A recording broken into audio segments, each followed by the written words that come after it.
Bonjour. Aujourd'hui, je vais vous parler sifflet. Vous savez que j'adore ce sujet. En alternative aux sifflets proposés par JMC notamment, qui, comme vous le savez, sont composés d'une vanne sifflet puis d'un sifflet, avec un raccord à tailler soi-même, ce qui est très bien, mais cette vanne impose que lorsqu'elle est posée sur le dessus d'une chaudière, impose que le tirage se fasse vers le bas. Or, sur plusieurs de mes chaloupes notamment, l'installation s'est en fait après. Il est très difficile pour moi d'installer quelque chose sous ou à côté de la chaudière.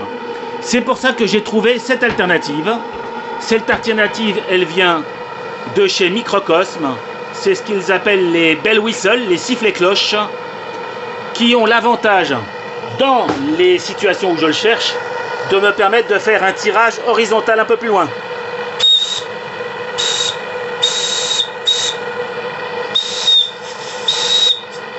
Alors on peut régler normalement la hauteur de siffle. Alors je dévisse un peu pour voir. Voilà, donc j'ai dévissé un peu.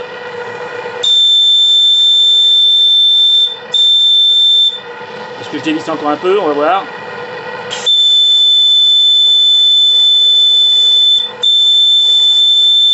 En tout cas, le sifflet, à défaut d'être grave, est très efficace.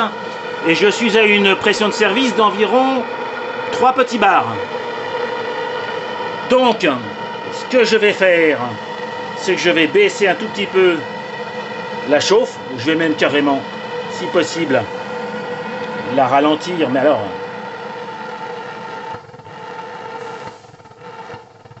voilà. Bon, vous vous doutez bien que ce montage est tout à fait artificiel et destiné à cette vidéo.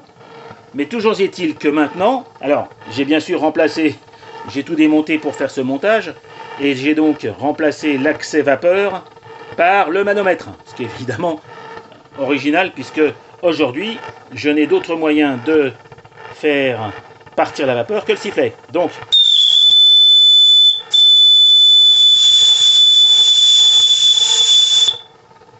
vous avez compris le principe.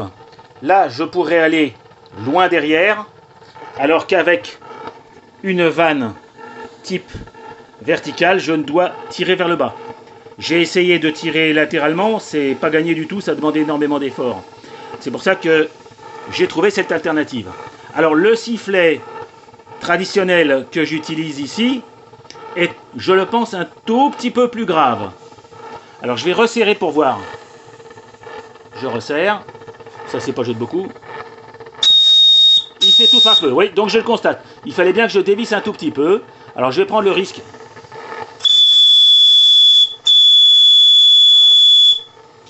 Je suis toujours à une pression de 2 bars et demi. Bah écoutez, je vais couper le gaz, hein, c'est le plus simple. Et on va faire tomber la pression. De toute façon, j'en ai pas besoin pour autre chose. Donc, voilà, j'ai coupé le gaz, là d'abord. Donc comme ça, j'aurai plus de pression. La pression va finir par descendre gentiment. En plus, j'ai des fuites un peu partout, mais ça, c'est pas grave. Donc, je dévisse complètement si je pense. Je pense que j'ai dévissé complètement, là. Ah, j'ai trop dévissé. Je redescends un peu.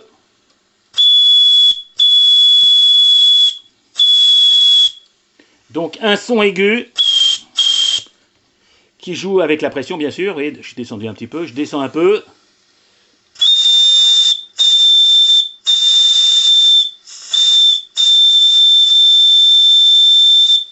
Voilà, bah écoutez, le sifflet fonctionne parfaitement. À défaut d'être grave, il est, je l'espère, efficace. Je sais que les détracteurs me diront que je fais toujours trop de bruit. J'assume. Mais en tout cas, j'ai trouvé cette alternative sur le site de Microcosme Engines. Voilà. Eh bien écoutez, j'espère que je vous donne des idées, notamment sur une chaloupe, parce que je trouve que le look de ce sifflet est vraiment très sympa, tant qu'à faire. Là, c'est plus classique, c'est pas gênant dans une coque fermée, mais je trouve que pour une coque ouverte, celui-ci, entre guillemets, a de la gueule. Et je le précise encore une fois, j'utilise à titre personnel le sifflet aussi pour faire tomber la pression rapidement quand j'en ai besoin sur un banc de test ou bien sur une navigation. Voilà, 2 bars toujours.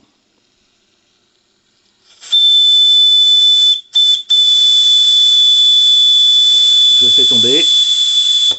Alors je le redévisse un petit peu pour voir. Ah, la pression chute, donc je redescends un tout petit peu, je revisse à chaque fois. Hein. Bon, en tout cas, il fonctionne parfaitement aux alentours des 2 bars. Si je desserre un peu là, hop. Ah, il commence à moins aimer. Là, je suis à 1 bar. À peu près 1 bar, regardez. À 1 bar, il a un peu plus de mal. J'essaie de revisser pour voir. Ouais. Il a quand même besoin d'1 bar, un bon bar. Je dévisse encore plus, ça sert à rien à mon avis. Ouais. Donc vous voyez, sa pression de service c'est 2 bars. Donc moi ça me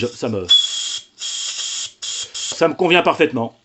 Avec le petit réglage qui conviendra. Sachant que ce que je visse et je dévisse ici, j'ai le contre-écrou ici qui le validera et qui le fixera complètement.